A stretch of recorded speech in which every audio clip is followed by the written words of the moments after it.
ke minimal 5 orang. Kita mau katakan bertemu dalam kasih.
Ku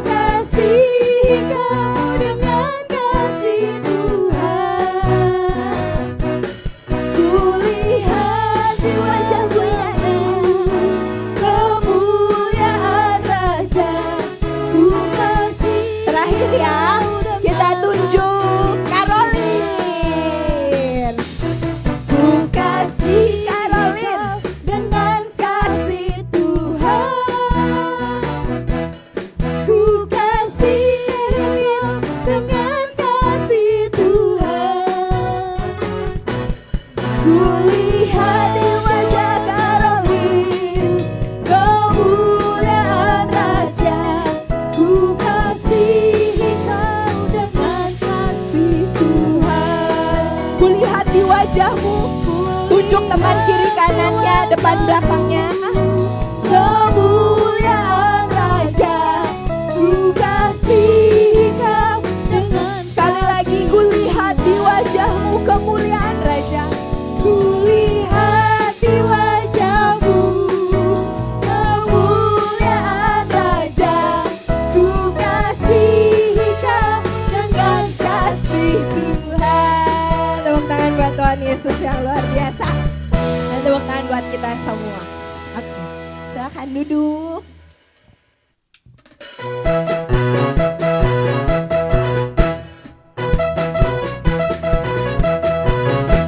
Ku daki gunung yang tinggi. Ku turun lembah yang dalam. Ku melintasi padang rumput hijau terbentang. Yesus besertaku. Ku terbang luar angkasa. Ku selam dalam samudra. Ku dayung perahu di sungai. Yesus besertaku. Di kanan Kau ada, di kiri Kau ada, di atas dan di bawah Kau ada.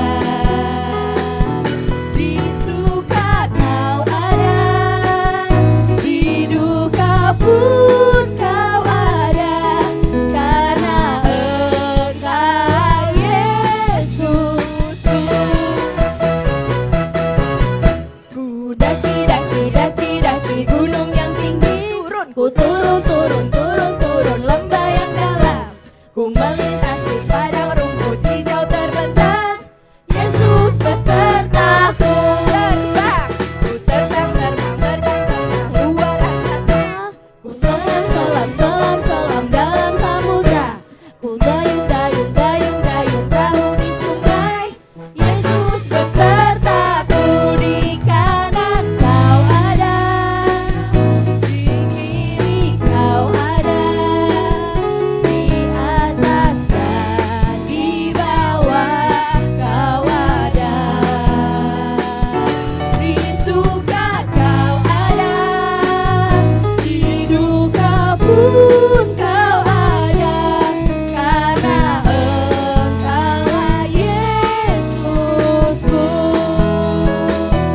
Di kanan Kau ada, di kiri Kau ada, di atas dan di bawah Kau ada. Di suka Kau ada, di duka pun Kau ada, karena Engkau Yesusku.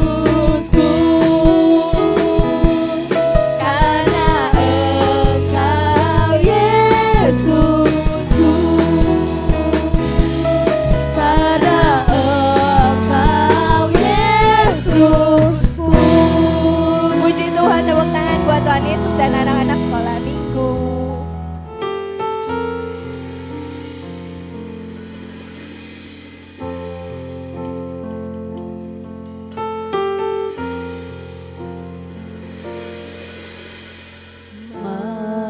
Mataku tertuju padamu.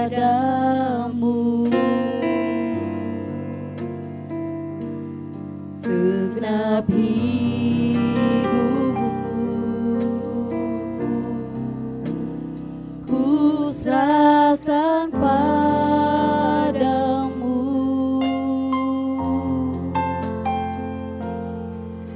Bimbing aku masuk rencanamu.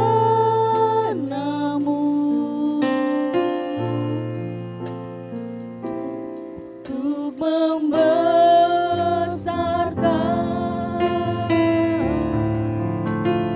kerajaanmu.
Kami buka hati kami, siap dikuasai Tuhan, mendengar, menyampaikan firman dan mempraktekkan. Kami rindu Tuhan, menyenangkan Tuhan, menghargai segala yang baik yang Tuhan sudah lakukan. Di dalam nama Tuhan Yesus, kami mohon berkat Tuhan. Amin. Shalom saudara, saya mengucap syukur Tuhan sudah tolong saya. Kemarin kami di pastoral berdoa di tempat ini dari jam 8 sampai setengah 2 begitu. Jam setengah 9 saya cepat-cepat makan obat karena saya mau melanjutkan doa, saya duduk di situ. Karena cepat-cepat saya jadi keselak saudara. Dan keselak itu sampai baru normal lagi setengah 2, jadi 5 jam. Aduh benar-benar gak enak. Ya saya minum air banyak-banyak, dua botol begitu. Ternyata sudah selesai saya lihat ternyata tidak boleh minum air banyak-banyak. Untung jalan nafas saya tidak tertutup, tapi sakit. Dari sini, turun ke sini, lama lagi turun sini, baru. Jadi kalau kita sehat, itu harus benar-benar disyukuri. Amin. Jangan sampai harus sakit dulu, baru bilang aduh enak banget ya, gak ada sakitnya. Gara-gara cuman keselak minum pil kecil loh saudara. Yang gak gede, bukannya duku saya keselak atau salak gitu. Enggak, kecil saudara. Aduh manusia itu ya tidak ada apa-apanya. Semua karena anugerah Tuhan. Mungkin minggu ini saudara juga mengalami pertolongan dan berkat Tuhan. Saya kasih kesempatan satu orang bersaksi tentang pertolongan kasih setia Tuhan. Supaya kita mau tutup seri pelajaran buah roh hari ini dengan bersukacita. Kalau kita tahu bahwa hidup itu anugerah Tuhan. Keselamatan itu anugerah Tuhan. Semua yang baik yang kita terima itu anugerah Tuhan. Sehingga rasa syukur, hormat kita bertambah.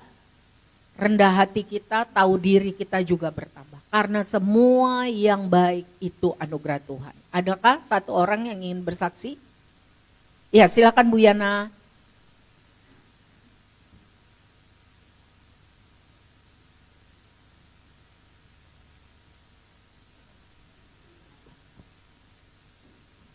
Terima kasih buat hari ini. Saya mengucap syukur. Terima kasih Bu, saya bisa bersaksi hari ini. Waktu bulan Juni saya ada benjolan di tangan saya sebelah kanan. Entah kenapa saya nggak tahu apa kebentok apa yang nggak tahu dah. Tiba-tiba ada benjolan segede biji kacang tanah. Saya panik waktu itu. Kenapa ya? Ini kok ada benjolan di tangan? Saya bilang. Terus saya pikir mau ke dokter mana ya? Pak Asiko bilang udah ke Pak Gembala aja nanya ke Pak Enos gitu. Terus saya izin sama Ibu Gembala, Bu saya izin mau ketemu Bapak Gembala. Saya bilang, oh ya nanti saya sampaikan sama Pak Gembala. Nah waktu pas kompri ya, pas Bapak Gembala, ada saya ngomong sama Bapak, Pak ini saya ada benjolan di tangan, di jari ketiga. Terus begitu Pak Enos bilang, oh ini gak bahaya Bu. Begitu saya bilang, Bapak ngebilang gak berbahaya, saya gembira. Saya pikir, aduh benjolan apa lagi nih? Gitu. Gak bahaya. Oh ini mesti dibuang, kata Pak Gembala. Ya dah Pak, saya maunya sama Pak Gembala, dah biarin dah. Saya bilang gitu. Bu kalau bisa pakai BPJS aja. Saya bilang aduh ribet Pak, kalau pakai BPJS biarin dah. Berbayar juga gak apa-apa. Pak Gembala bilang, Bu ini kira-kira 10 juta nih katanya. Ya gak apa-apa lah Pak, yang penting saya pengen baik. Saya bilang gitu. Bukan, Bapak yang bilang Bu, ini operasi apa katanya lokal. Gak apa-apa dah Pak Gembala, yang penting saya sembuh gitu. Oh iya dah, nanti Kamis tanggal yang lalu datang ya ke tempat praktek saya.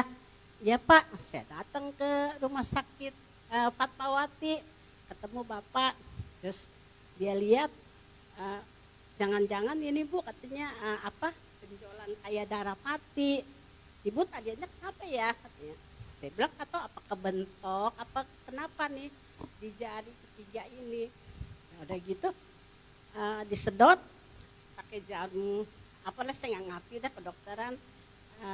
Keluar darahnya. Pas anak saya lihat si Herman, kata Pak Gembala, nih Pan lihat nih Mama nih dada beku katanya.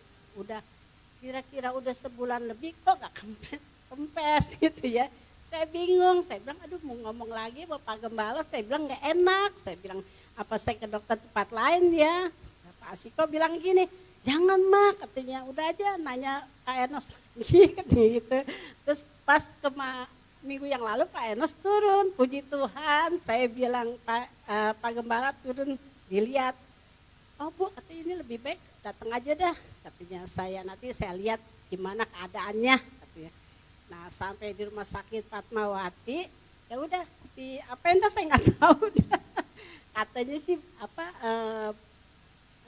namanya bedah kecil apa nggak tahu deh, saya nggak ngerti. Tapi puji Tuhan sekarang udah nggak sakit lagi. Tapi nggak tahu ini dalamnya saya belum lihat. Nanti dilihat masih udah kempes apa belum. Gitu. Terima kasih buat Tuhan. Tuhan selalu baik buat saya, buat pertolongannya begitu luar biasa.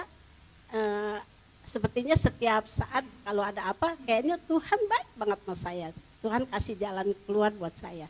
Terima kasih buat Tuhan. Terima kasih Pak Ibu. Ya, terus sama Pak Gembala nggak baik. Terus gratis. Terus saya bilang Pak, nggak enak nih Pak Gembala. Waktu yang bulan lalu nggak bayar juga. Terus kemarin cuma bayar administrasi 135.000. Saya bilang, wah enak juga nih punya. Enakan juga, enak. Tapi puji Tuhan Bu Gembala, puji Tuhan. Saya bilang, puji Tuhan ya ada yang tolong. Coba kalau yang dokter lain kan balik lagi. Entah sakit apa saya nggak tahu. Kata Pak Gembala, katanya BPJS aja. Enggak lah Pak, saya pengen sembuh, pengen cepet-cepet jadi nggak kepikiran. Puji Tuhan, saya ada yang nolong juga, Tuhan baik. Terus Pak Enos juga nolong saya, terima kasih. Puji Tuhan. Puji Tuhan. Paling enak sehat ya. Oke, hari ini kita baca firman Tuhan dari Galatia 5 ayat 1. Saudara-saudara, besok kita merayakan Indonesia merdeka berapa? 81 tahun. Dan ini firman Tuhan, supaya kita sungguh-sungguh merdeka. Ini secara rohani. Secara rohani. Kristus telah merdekakan kita, karena itu berdirilah teguh dan jangan mau lagi dikenakan kuk perhambaan. Artinya, kalau kita sudah dimerdekakan oleh Kristus waktu dia disalib dosa kita sudah lunas dibayar, kita sudah merdeka, bebas dari penjajahan iblis. Iblis tidak bisa lagi mengintimidasi kita. Karena kita sudah ditebus dengan darah Kristus dan kita punya kuasa untuk mengusir setan di dalam nama Tuhan Yesus. Persoalannya, ada orang-orang yang sudah menerima keselamatan, kemerdekaan, tapi tidak berdiri teguh. Mau lagi dihambain, dibudakin oleh iblis. Karena apa? Tidak berdiri teguh. Kita selama di dunia ini masalah kan tetap ada. Persoalan mah banyak. Biar siapa kita, dunia ini kan tempat di mana banyak persoalan, air mata, kesulitan, betul? Nanti di sorga tidak ada susah, tidak ada air mata, tidak ada sakit. Alkitab bilang gitu. Tapi selama namanya di dunia, saudara baca dari Kejadian sampai Wahyu, itu masalah ada. Dan iblis akan bisik-bisikin untuk kita mau lagi jadi hamba dosa. Itu pilihan. Salah satu privilege kita sebagai manusia diberi otoritas untuk memilih.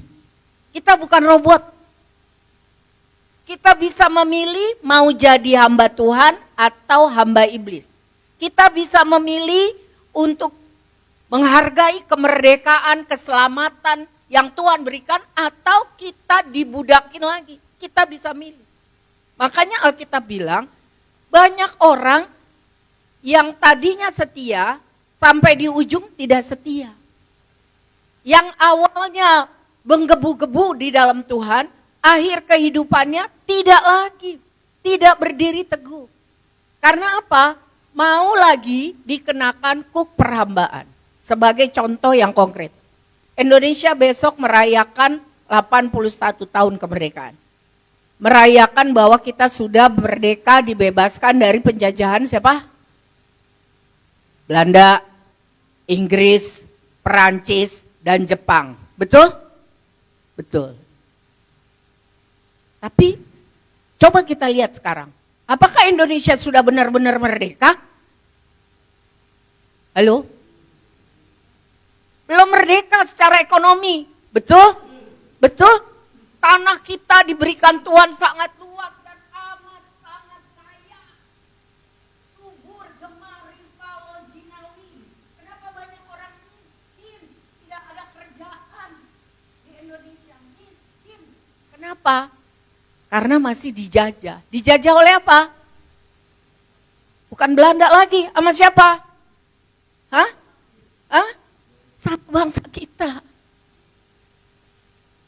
Korupsi, kolusi, nepotisme. Betul? Betul nggak? Siapa di sini tahu atau berprofesi yang ada hubungannya dengan mesen-mesen Gojek Kak? Itu kan semua diarahkan kan dari kantor pusat. Kenapa judi online nggak selesai-selesai? Karena memang tidak ada niat benar untuk membasmi. Sebab judi online adalah salah satu pemasukan luar biasa besar. Bukan bagi negara, tapi bagi para pegawainya. Pegawai biasa bisa punya uang 1 miliar 1 minggu. Sudah tertangkap, tapi yang tertangkap 10, yang belum tertangkap 100. Sampai hari ini pajak bea cukai belum beres, menterinya sudah gonti-ganti.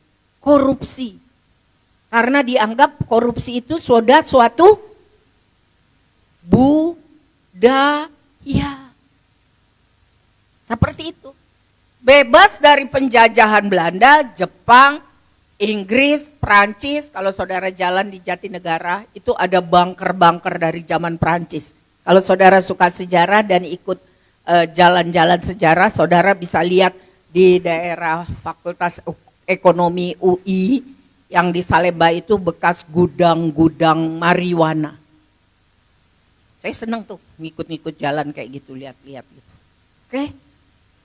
Tapi sekarang mau lagi diperhambakan oleh hal-hal seperti itu. Nah, sama kembali, secara kerohanian kita sudah dimerdekakan oleh Kristus. Waktu kita menerima Dia sebagai Tuhan dan Juru Selamat. Persoalannya menghadapi gelombang kehidupan, kesulitan, kesusahan hidup, kita bisa berdiri teguh enggak? Berdiri teguh, percaya, taat, setia sampai mati.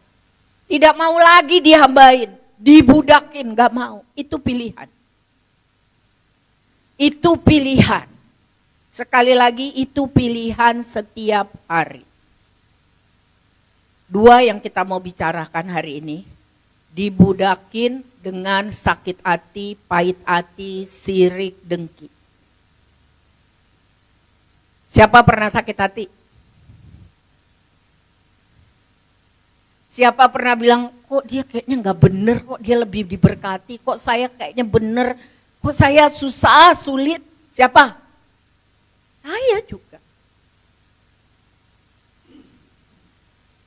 Mari kita lihat kitab Kejadian yang bicara mengenai Kain dan Habel.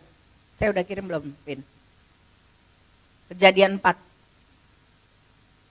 Itu persoalan sakit hati, sirik, dengki, pahit hati, kesel. Waktu mereka sama-sama memberi ibadah, menyembah Tuhan, persembahan siapa yang diterima Tuhan? Habel, adiknya. Persembahan siapa yang tidak diterima Tuhan? Kain. Apa yang dibuat oleh Kain? Sakit hati, panas hati. panas. Lalu ayat 6, mengapa hatimu panas dan mukamu muram? Ayat 7, apakah mukamu tidak akan berseri jika engkau berbuat baik? Tetapi jika engkau tidak berbuat baik, dosa sudah mengintip di depan pintu. Ia menggoda engkau, tetapi engkau harus berkuasa atasnya. Bagian lain, di terjemahan lain dikatakan, tetapi engkau harus melawan dan berdiri teguh. Tapi apa yang dilakukan Kain? Apa? Dia bunuh adik. Karena apa? Sakit hati, kesel, kecewa, marah. Marah sama siapa? Marah sama siapa? Marah sama siapa sebenarnya? Sama Tuhan. Kok Tuhan begitu? Kok Tuhan begini? Kok Tuhan pilih kasih? Marah, padahal Tuhan sudah kasih tahu, kuasai diri. Kuasai diri. Singkat kata, Habel mati karena dibunuh oleh Kain. Lalu firman Tuhan berkata di ayat 9, di mana adikmu? Di mana Habel adikmu? Jawab si Kain, aku tidak tahu. Emangnya aku penjaga adikku? Dia lupa apa nggak tahu bahwa mata Tuhan melihat apa yang saya perbuat, baik yang baik atau yang jahat. Berani dia jawab Tuhan begitu.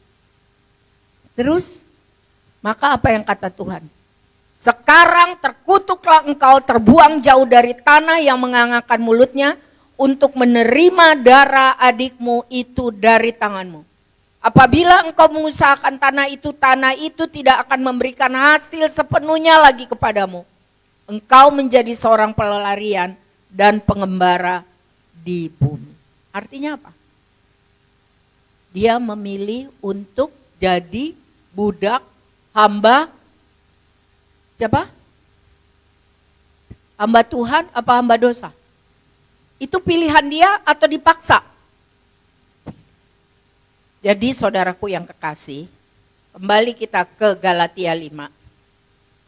Tuhan sudah menebus kita. Tuhan sudah memerdekakan kita. Amin. Sudah percaya Yesus, terima dia sebagai Tuhan dan Juru Selamat. Artinya sudah dimerdekakan. Kita enggak budak dosa lagi. Berdiri teguh. Apapun yang terjadi, jangan mau lagi dikenakan kuk perhambaan. Hidup benar, hidup kudus. Masalah boleh datang, persoalan boleh datang. Kelihatannya tidak adil, kelihatannya aduh sakit banget. Seharusnya yang dilakukan Kain apa? Seharusnya. Ayo, ada ide? Seharusnya yang dilakukan Kain apa? Please, jangan bengong. Apa? Tanya sama Tuhan, bilang apa, Vin? Betul, itu. Tuhan, jadi apa yang harus saya perbuat supaya persembahan saya Tuhan terima? Tuhan, apa yang harus saya perbuat supaya doa saya Tuhan dengar? Tuhan, apa yang harus saya perbuat supaya mujizat Tuhan jadi di dalam hidupku? Tuhan, apa yang harus saya perbuat supaya saya tidak berdosa kepadamu? Sakit hati, pahit hati, kesel, sirik, dengki, itu adalah celah iblis untuk mengintervensi seseorang, bahkan orang itu adalah orang yang sudah dimerdekakan. Untuk bisa berdiri teguh, tidak goyah, setia sampai akhir dan mendapat mahkota kehidupan, tidak dibudakin lagi. Pilihlah setiap hari hidup dalam kebenaran, hidup dalam kekudusan. Kalau ada yang kita tidak tahu, banyak perkara yang tak dapat ku mengerti. Mengapakah harus terjadi? Apa yang kita harus lakukan? Tanya Tuhan. tanya Tuhan. Berdoa, tanya Tuhan.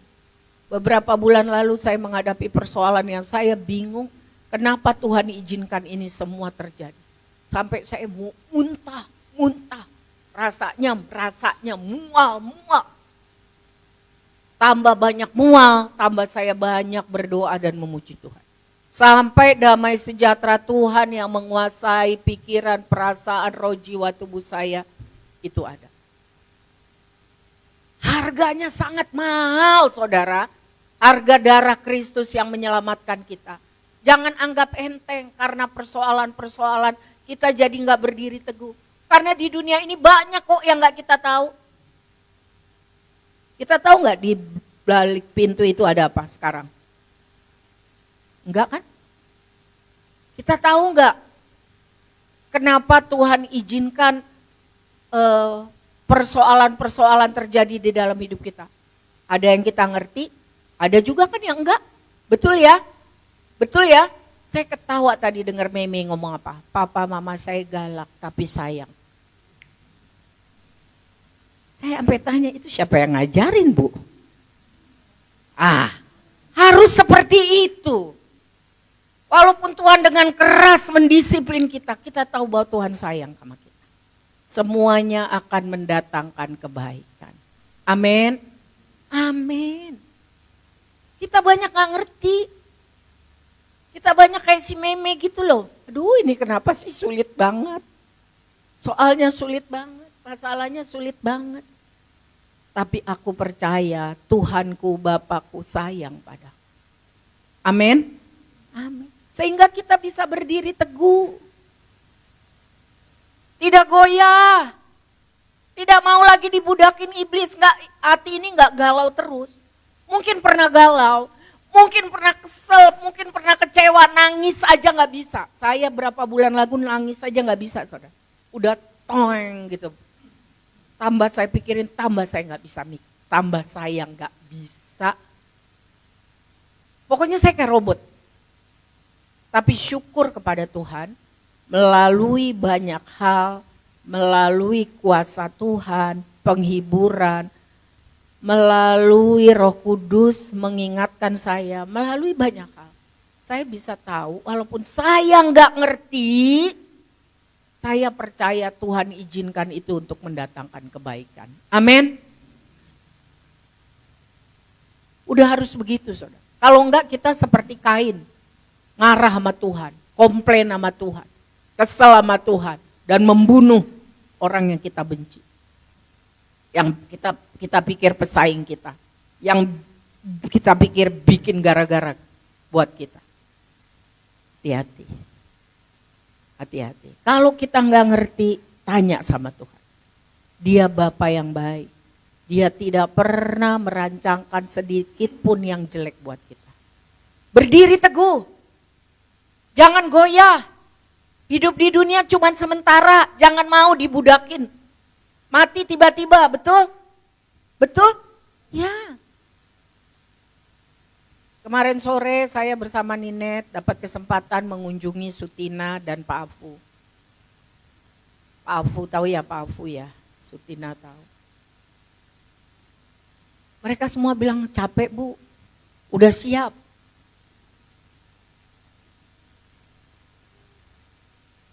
Udah siap apa kira-kira? Hah? Udah siap pulang ke rumah Bapak. Persoalannya rumah bapaknya udah selesai belum? Ada satu ilustrasi mengatakan begini, apa yang kita buat di dunia ini bagi Tuhan dan sesama, itu adalah modal batu bata, bahan-bahan untuk membuat rumah kita di sorga. Jadi buatlah yang menyenangkan hati Tuhan. Hiduplah dalam kebenaran dan kekudusan. Tuhan tahu. Ada yang tipenya RSSSSSSS. Rumah sangat sederhana. Ada yang rumahnya sederhana, ada yang rumahnya menengah, ada yang rumah mewah. Alkitab bilang, sesuai dengan kebenaranmu. Jadi mari saudara berdiri teguh. Hidup ini singkat, mati bisa tiba-tiba. Kalau kita sudah dimerdekakan, jangan mau dibudakin lagi sama iblis. Jangan nyalain iblis, karena yang buka pintu hati itu siapa? Kita. Yang buka celah untuk iblis mengintervensi Kain siapa? Kain. Jadi yang pertama, untuk sungguh-sungguh menghargai kemerdekaan. Kristus telah memerdekakan kita, berdiri teguh, jangan mau lagi dikenakan kuk perhambaan. Dalam segala hal, apa saja kuk perhambaan? Mari kita lihat Galatia 19 ayat 18. Tetapi jikalau kamu memberi dirimu dipimpin oleh Roh, maka kamu tidak hidup di bawah hukum Taurat.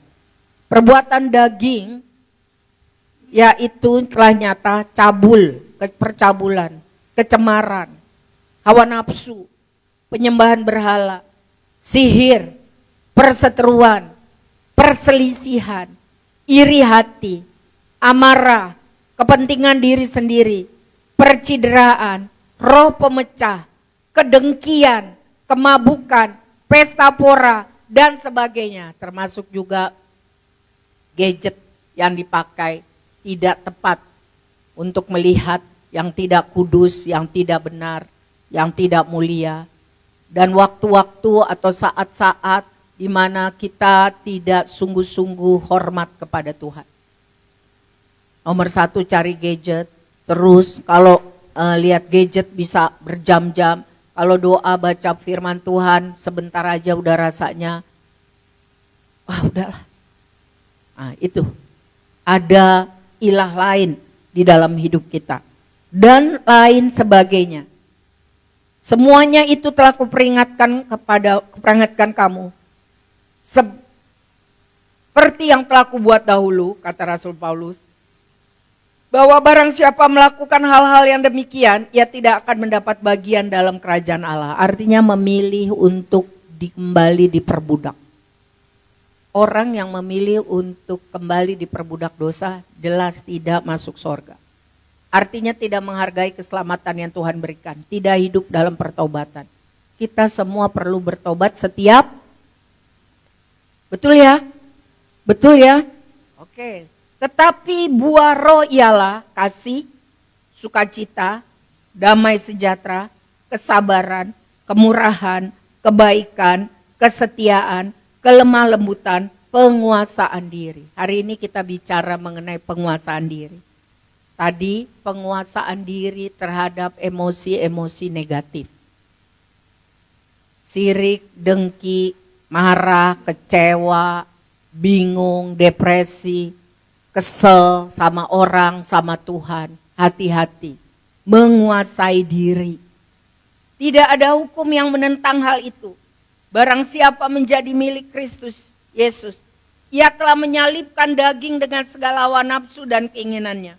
Jikalau kita hidup oleh Roh, baiklah hidup kita juga dipimpin oleh Roh. Hargai kemerdekaan yang Tuhan sudah berikan. Jangan mau dibudakin dosa lagi.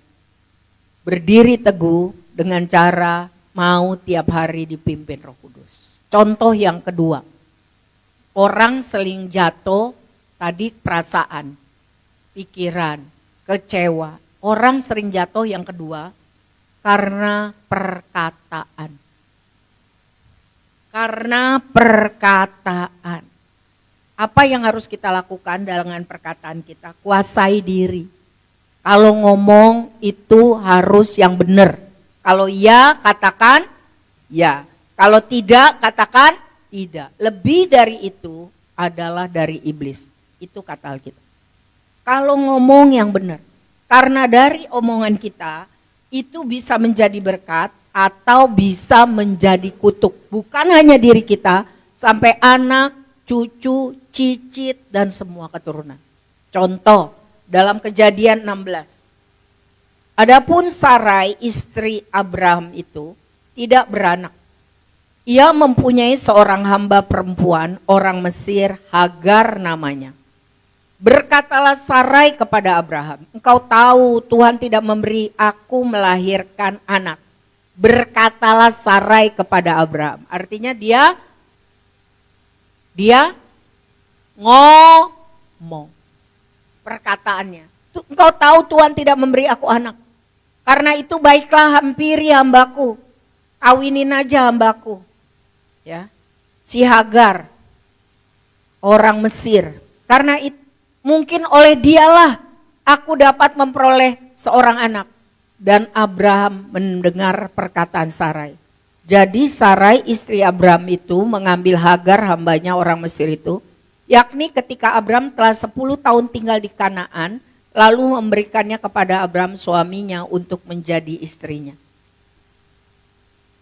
Padahal Tuhan sudah bilang, dari Abraham, dari Sarai, engkau akan dapat keturunan ilahi. Tetapi Sarai bilang apa? Apa kata Sarai? Engkau tahu, aku udah menopause, engkau juga udah kakek-kakek. Tuhan tidak memberi aku melahirkan anak. Kawinin aja tuh hambaku. Si siapa? Si Hagar. Orang perempuan Mesir itu putih, tinggi, mancung. Sarai juga cantik dikatakan di Al-Qaeda. Terus Abraham bilang apa? Pak Edward, Bapak kalau dibilang sama ibu itu bilang apa Pak?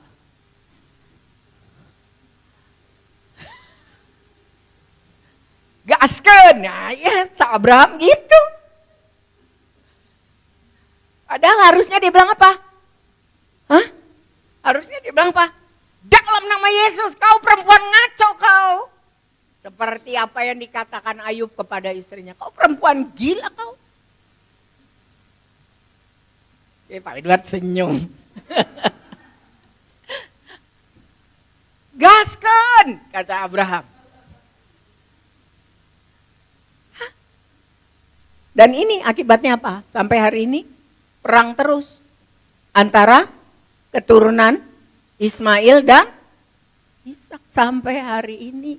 Karena ada perkataan yang salah dan tidak dikoreksi oleh suaminya. Hati-hati dengan perkataan. Penguasaan diri dalam perkataan. Lebih baik diam.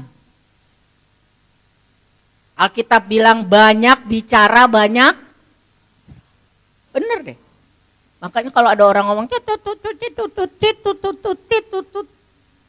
ngomongin orang, percaya nanti juga dia akan ngomongin kita. Gosipin orang, percaya nanti juga dia akan gosipin kita sama orang. Hati-hati dengan perkataan. Ini perkataan Sarai, perkataan orang yang tidak beriman. Tapi yang saya bingung kok Abraham oke-oke aja ya? Kok dia gak kayak Ayub ya? Hah? Kenapa tuh bapak-bapak? Kira-kira Pak Santo, kenapa?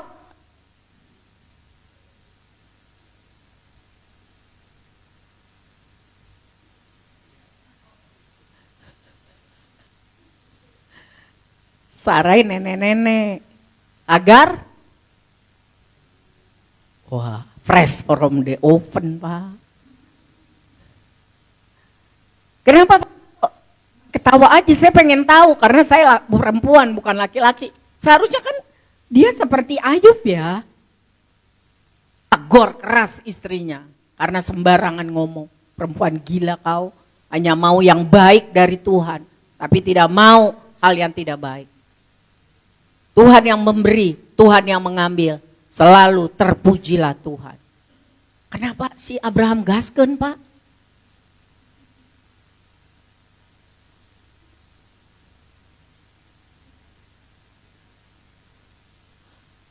Pak, jangan kita bertatap-tatapan. Saya tanya Pak, kenapa kira-kira?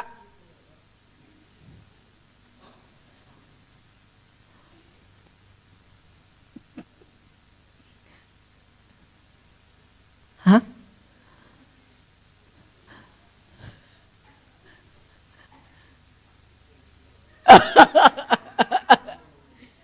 Pak Asik dah Pak. Kenapa Pak? Abraham tuh bapak orang beriman loh. Kok dia gasken Pak? Kenapa ya Pak? Emang begitu ya? Bosan sama nenek-nenek ya? Oh gitu. Oh gitu ya? Jangan berantem ya ntar ya.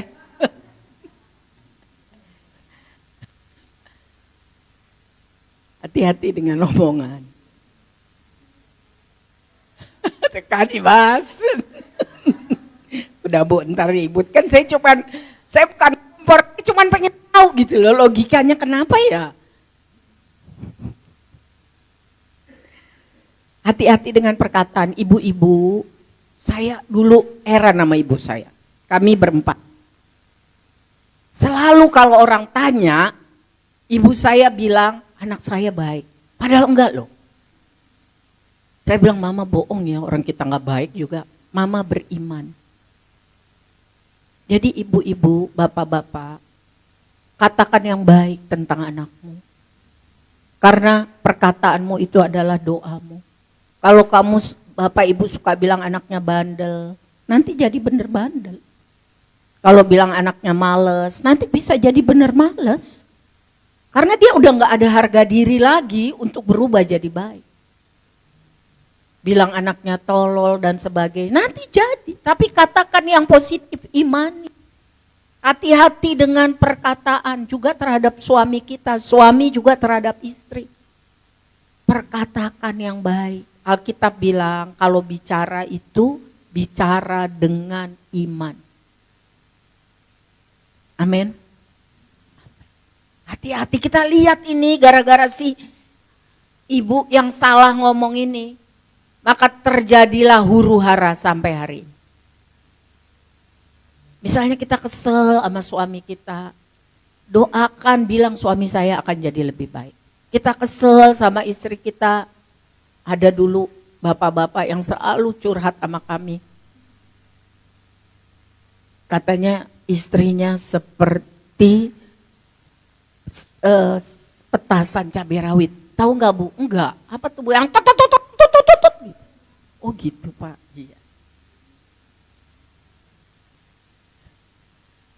Kasihan, saya paling kasihan kalau bapak-bapak sampai curhat. Kalau ibu-ibu curhat mah biasa ya. Kalau bapak-bapak curhat berarti tangkinya udah penuh. Ya kita doain supaya bapak itu kuat. Jadi hati-hati dengan perkataan. Sekarang juga kalau kita bilang Indonesia hancur, Indonesia bubar, Indonesia gelap dan sebagainya. Hati-hati dengan perkataan kita. Kita mau kejadian tahun 1998 kejadian lagi? Enggak kan? Makanya katakan Indonesia akan lebih baik. Indonesia akan lebih benar. Pemimpin-pemimpinnya akan lebih takut Tuhan. Pemimpin-pemimpinnya akan lebih bijaksana. Korupsi, kolusi, nepotisme akan terbongkar. Indonesia akan mengalami kemerdekaan sepenuhnya. Bahkan banyak orang bertobat dan dapat anugerah percaya pada Tuhan Yesus. Amin. Hati-hati dengan perkataan. Kita anak-anak Tuhan. Punya kuasa, punya otoritas. Alkitab bilang kalau kau bilang orang itu bertobat atau mati, maka jadi. Hati-hati saudara. Oke, jadi pelajaran kita hari ini ialah Tuhan sudah memerdekakan kita. Hargai itu, jangan anggap enteng. Berdiri teguh, jangan mau dibudakin lagi. Hati-hati dalam soal apa tadi? 2. Apa tadi yang pertama? Please, kita belum pulang ini. Apa tadi yang pertama? Hati-hati emosi, sakit hati, kecewa, perasaan-perasaan negatif. Hati-hati. Kalau nggak ngerti, tanya Tuhan. Jangan simpan sakit hati, kepahitan, rugi sendiri. Kalau orang simpan sakit hati, kepahitan, sedih, maka akan tambah lagi masalah sakit kepala, sakit jantung, sakit mah, sakit gatel-gatel, betul? Darah tinggi, rugi kan? Jadi pilih untuk hidup dalam kebenaran dan kekudusan. Kalau nggak ngerti, tanya Tuhan. Dia hanya sejauh doa. Tambah banyak masalah, tambah banyak pegang Tuhan dengan pujian, penyembahan, dan berdoa. Saya sudah cerita sama saudara, kan nangis saja saya udah gak bisa. Dan setiap saya ingat itu, saya mau muntah.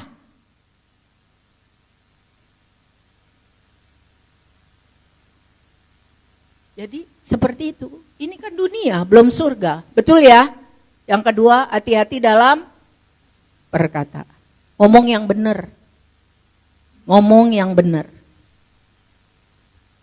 Karena lidah kita berkuasa. Kita anak-anak Tuhan, kita bukan orang sembarangan. Jadi ngomong yang benar. Baik terhadap suami, terhadap istri, terhadap anak, terhadap Indonesia. Siapa mau Indonesia jadi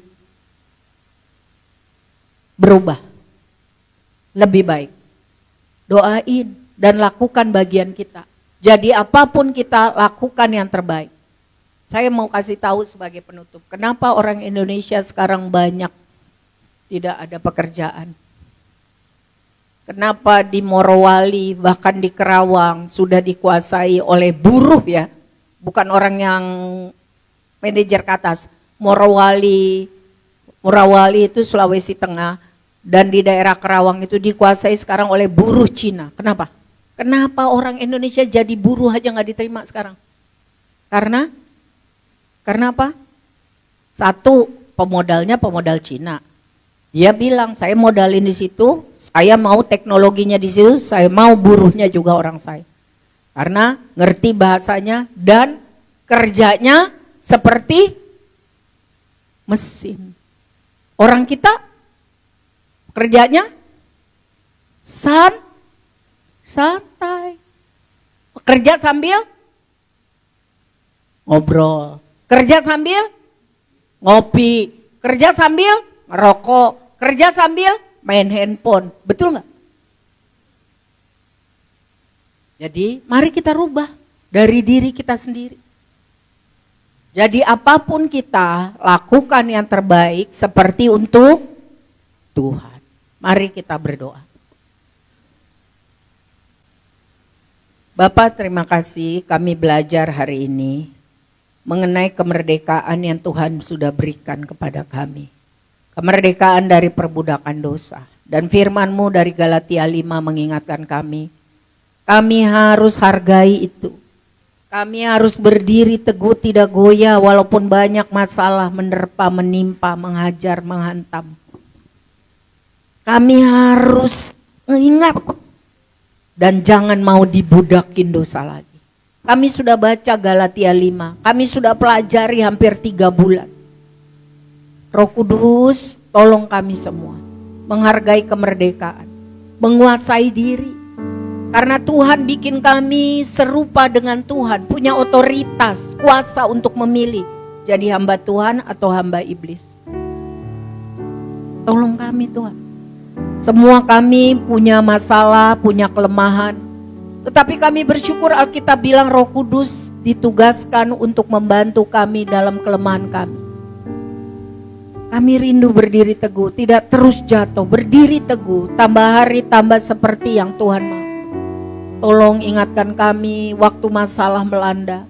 Jagai hati kami Tuhan supaya selalu dalam kebenaran dan kekudusan. Selalu percaya Tuhan baik walaupun hidup kami tidak selalu baik. Selalu percaya bahwa Tuhan turut bekerja mendatangkan kebaikan. Asal kami sungguh-sungguh hidup mengasihi Tuhan. Tolong ingatkan kami Roh Kudus. Kuatkan iman kami supaya kami bisa berdiri teguh. Hati-hati kami diingatkan untuk omongan kami. Selalu percaya, selalu positif. Tuhan baik, Tuhan sanggup, Tuhan berkuasa memulihkan kami. Memulihkan keluarga kami. Memulihkan keluarga besar kami.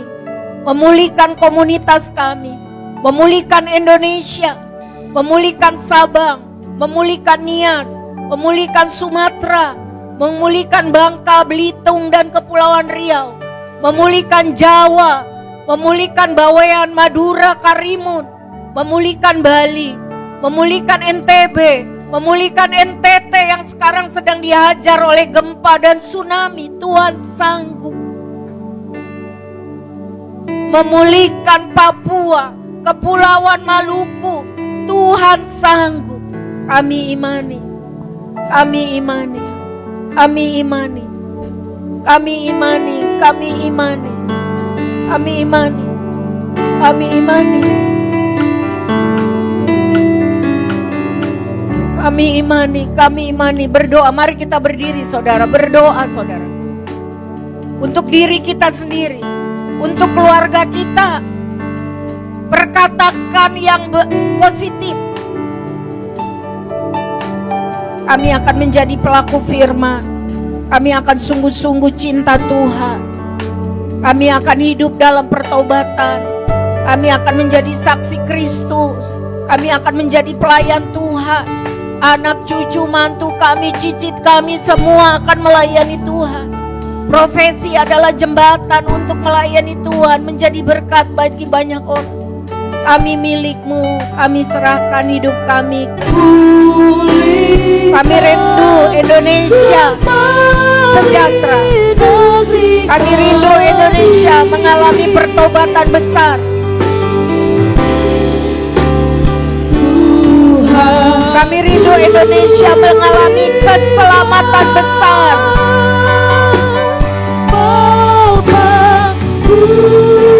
Kami rindu hikmat dan bijaksana ada bagi para pemimpin kami.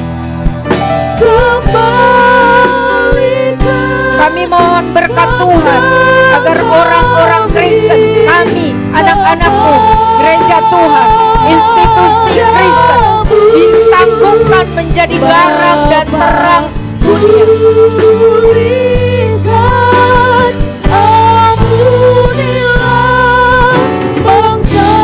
Ampuni Bapa, ampuni Bapa, ampuni Bapa. Kami rindu judi online, LGBT, korupsi, kolusi, nepotisme diberantas dalam nama Tuhan Yesus. Seperti Tuhan melawati orang Niniwe, Tuhan lawatilah Indonesia. Biar Indonesia bertobat, takut akan Tuhan, berhenti dari kelakuan yang jahat.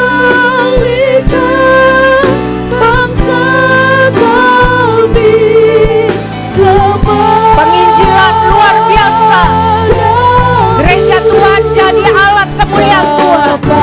Hidup kami pun diberkati untuk jadi berkat, ditolong Tuhan untuk menolong banyak orang. Kami ucapkan berkat untuk Indonesia dalam nama Tuhan Yesus. Berkat rohani dalam nama Tuhan Yesus. Berkat jasmani dalam nama Tuhan Yesus. Berkat keselamatan dalam nama Tuhan Yesus. Berkat pertobatan dalam nama Tuhan Yesus. Berkat kesejahteraan dalam nama Tuhan Yesus. Berkat kedamaian dalam nama Tuhan Yesus.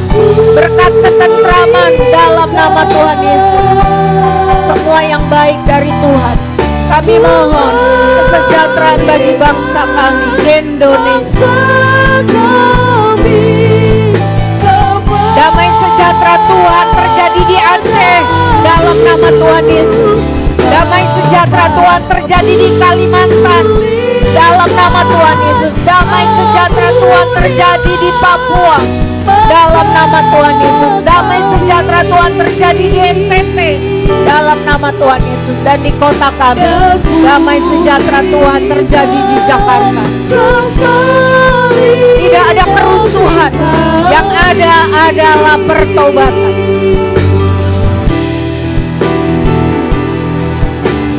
Kami mohon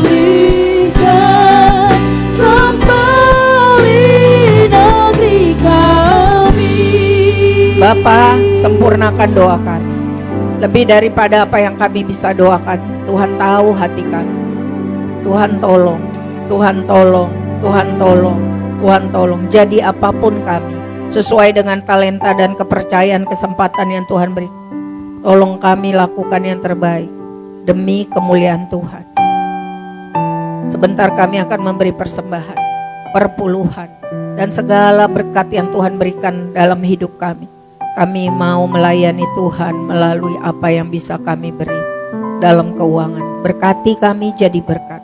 Saudara kami yang belum bisa memberi, Tuhan tolong supaya lain waktu bisa memberi. Dan Tuhan memberkati Pak Samuel mengelola dengan baik, sehingga semua keuangan berguna bagi pekerjaan kemuliaan nama Tuhan. Di dalam nama Tuhan Yesus, amin.